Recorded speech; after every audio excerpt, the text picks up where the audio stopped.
फार मोलाच्या आणि खूप सुंदरच आहेत. तर मी एक अनुभव सांगत आहे. अनुभव आहे लोणारा सुरणा हा लोहाऱ्याजवळ गाव आहे. तिथला अनुभव श्रीमाननीय प्रकाशजी शहारे मुक्काम सुरणा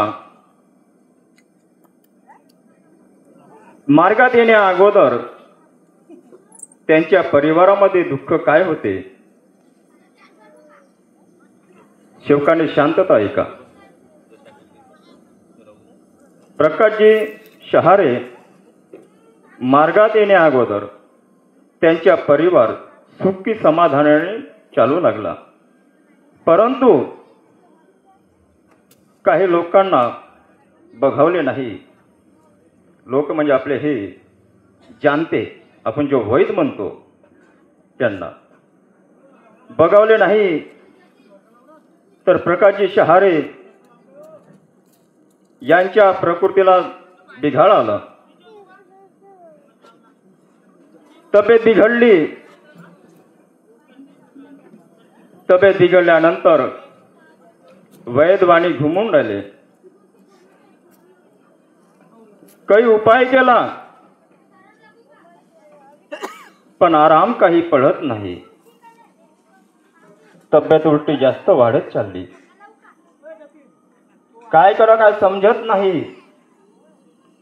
परेशान होऊन गेले. वैदवाणी घुमलो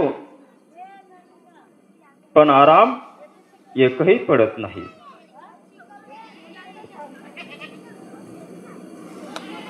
तब्येत उलटी चालली बिघडत. औषध उपचार करून आले. डॉक्टरकडे गेले, औषध उपचार करून राहिले.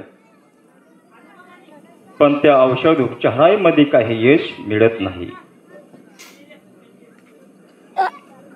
तब्येत एकदम सिरियस झाली. औषध उपचार करून राहिले तरी पण यश काही मिळत नाही.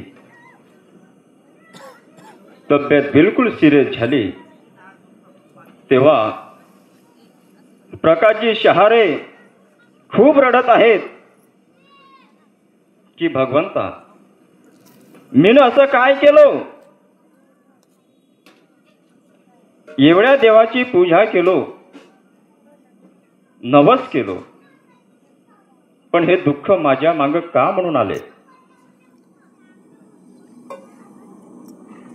काही मी वैदवाणी घुमलो, औषध उपचार करीत आहो,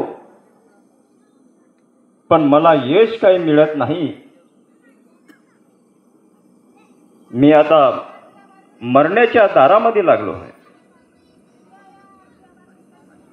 दवाखान्यामध्ये भरती केलं, एकदम सिरियस झालं. डॉक्टर सांगत आहेत की हे आता वाचू शकत नाही.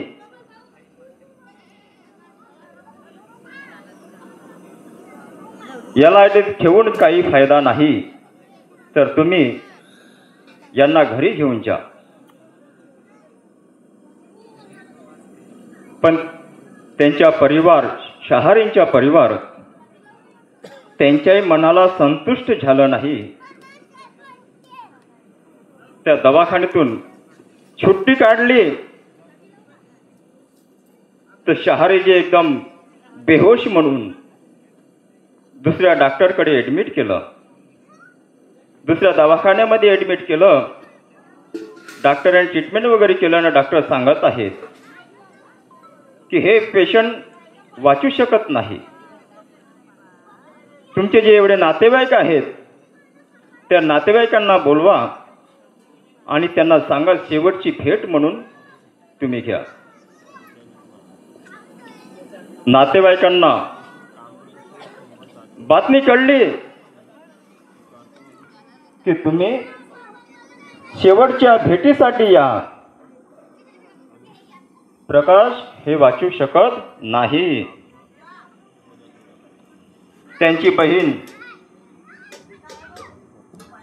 कोहीजवळ